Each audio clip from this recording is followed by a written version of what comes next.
Salut. La petite question. Comme par hasard, BFM TV, ils invitent que les gens du Front National depuis l'histoire d'Adama Traoré.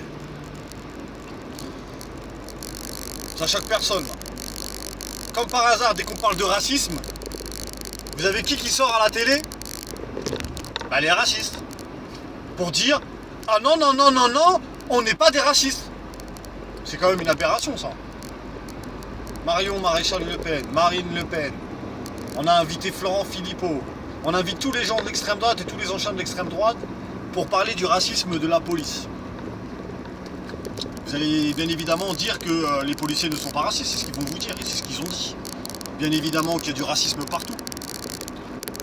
Mais moi il y a un truc que je comprends pas. On veut apaiser les choses en France ou on veut envenimer les choses? Moi c'est la question que je me pose. Est-ce qu'on veut que les Français vivent en paix ensemble, quelle que soit leur culture? Ou est-ce qu'on veut vivre à l'américaine? Moi je me pose cette question-là en fait. Est-ce qu'on veut vraiment vivre à la française? Égalité, liberté, égalité, fraternité, libre, égaux en droit, quelle que soit sa religion, quelle que soit sa couleur de peau, quelle que soit sa culture, quelle que soit sa nationalité, libre et égaux en droit. Mais moi j'ai le sentiment que les Français, du moins ceux qui nous dominent, les BFMistes, les C8istes, les médiatistes, on va dire, tous ces gens-là, j'ai le sentiment en fait que leur modèle, c'est le modèle américain. Marion Maréchal Le Pen, j'ai la certitude que son modèle c'est le modèle américain. Macron, c'est le modèle américain. Sarkozy, c'est le modèle américain. Vous en avez d'autres des hommes politiques qui suivent le modèle américain. Et puis ensuite vous avez des usurpateurs, comme Marine Le Pen, qui se dit patriote, mais en fait, il n'y a pas plus vendu qu'elle. Il n'y a pas plus traître que elle. Pour moi, les gens qui sont le plus traîtres, c'est les gens qui prétendent être patriotes et que en fait, ils trahissent la nation. Parce que c'est ce qu'elle fait. Marine Le Pen a trahi la nation française. Marion Maréchal Le Pen a trahi la nation française. Florent Philippot s'est rendu compte que forcément il s'est trompé. C'est pour ça qu'il est revenu vers la souveraineté nationale, malgré que des fois il veut parler un petit peu trop d'immigration. Mais moi quand j'écoute Monsieur Philippot, j'ai pas le sentiment d'avoir affaire à un facho. Moi je vois quelqu'un qui défend la France et qui au contraire a changé de politique, a changé de direction politique parce qu'il s'est rendu compte que Marine Le Pen c'était du charlatanisme. Ce qui est dommage, c'est que moi j'aurais bien aimé qui s'allie à l'UPR, étant donné qu'on a le même combat c'est de sortir de l'Europe. Moi j'aurais bien voulu que Florent Philippot fasse une alliance qui demande à Asselineau de s'allier, s'unir pour justement gagner ça. Ça c'est une autre question. On parle après de Zemmour qui va dire que George Floyd c'était un voyou qui prenait de la cocaïne, etc. Qu'en gros il aurait mérité de mourir parce qu'il prenait de la cocaïne. Donc on va prendre ceux qui prennent de la cocaïne et on va dire sous prétexte qu'ils prennent de la cocaïne ce qu'ils ont mérité de mourir. Je vais parler d'un cas français, typiquement français, c'est Marie Trintignant et Bertrand Cantat. Il a tué Marie Trintignant parce qu'ils étaient défoncés sous cocaïne. Elle a mérité de mourir? A-t-elle mérité de mourir parce qu'il était sous cocaïne, donc elle a mérité de mourir?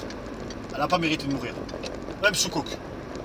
Donc, George Floyd n'a pas mérité de mourir. Même si c'était l'un des plus grands criminels, il n'était pas armé, il était menotté, il ne mérite pas de mourir. Point barre. Assez. Ensuite, vous avez des gens comme Ménard. Ensuite, vous avez des gens à la télé comme Pascal Praud qui continuent à dire que non, il n'y a pas de racisme dans la police. Mais je vais revenir encore sur la vidéo que j'ai fait hier. Le but du combat, c'est pas le racisme. Le but du combat, c'est les violences policières. Le but du combat, c'est les violences policières. Quelle que soit la couleur de peau et l'origine, nous devons combattre la violence policière. Parce que si on part du fait que des Noirs, Arabes et ceci et cela, vous m'excuserez, hein, si on commence à calculer d'un point de vue ethnique, et ça je parle aux gens, je parle à Black Panther Traoré là, à la sœur d'Adama, la Black Panther, je parle à elle, que si vraiment elle voudrait instaurer la paix, elle ne mettrait pas en avant que son frère il est noir, elle mettrait en avant que son frère a subi des violences policières. Or, ils ne veulent pas. Ils veulent défendre que leur communauté. Ils ne veulent pas défendre l'intérêt des citoyens de la communauté française. Ils veulent défendre que leur communauté. Donc celui qui veut défendre la bavure policière, qui est contre les bavures policières, il doit intervenir pour toutes les bavures policières en France et aussi dans le monde entier. Parce que je suis désolé, les gens qui sont sortis dans la rue à Paris, pour Adama Traoré, pour la majorité vous êtes des fils d'immigrés. Pour la majorité, vous êtes des fils d'immigrés. De la première ou deuxième génération. Vous n'avez pas la même ancienneté et la même histoire qu'un noir américain là aux États-Unis. Un noir américain qui est là aux États-Unis, ça fait 300 ans ou 250 ans qu'il vit aux États-Unis et qui subit la même persécution. Nous, ça fait pas 300 ans qu'on vit la persécution parce que ça fait pas 300 ans qu'on est en France. Ça fait 50 ans qu'on est en France.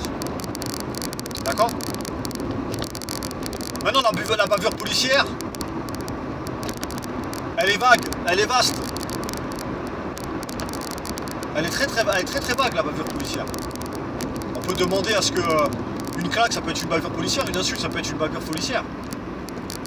Vous avez plein de choses qui peuvent être de la bavure policière.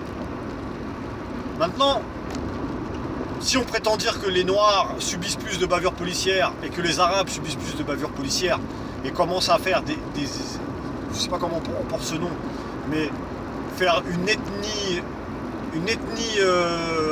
un calcul ethnique pour dire que tant de policiers ont attrapé tant de Noirs et tant d'Arabes et qu'ils ont subi des violences, vous donnez raison, je répète, vous donnez raison à Ménard, Zemmour, Marion Maréchal Le Pen, Marine Le Pen, etc., etc., etc. Je vais donner l'exemple. Si on fait des statistiques sur le nombre de policiers bavures, au niveau des bavures policières sur les Noirs et sur les Arabes, eh ben, on va faire des statistiques sur le nombre de personnes en prison, qui est dans les banlieues, qui est d'origine étrangère, qui est issu de l'immigration, et vous verrez qu'on n'a pas grand chose à dire.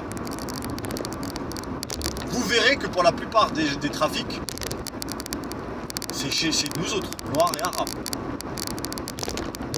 Est-ce que nous, Noirs et Arabes, je vais mettre Noirs et Arabes, mais dans une cité ou dans une banlieue, il y a plusieurs nationalités, mais on va dire que majoritairement c'est des Noirs et des Arabes.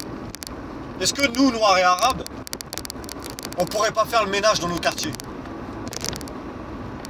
Est-ce que nous, Noirs et Arabes, on ne serait pas capable de faire le ménage dans nos quartiers? On n'est pas capable. Ça nous convient de vivre comme ça. Donc avant de commencer à demander à l'État de faire quelque chose, c'est à nous de le faire. D'accord? Il y a une phrase d'un certain Thomas Sankara, un grand homme, Burkina Faso, qui a dit: seuls les Burkinabés pourront aider le Burkina Faso. Seuls les banlieusards pourront aider la banlieue. Seuls les non-violents pourront aider la non-violence. Ainsi de suite. Si vous êtes sincère, normalement, vous devez faire en sorte que dans vos banlieues, il n'y ait plus de voyous.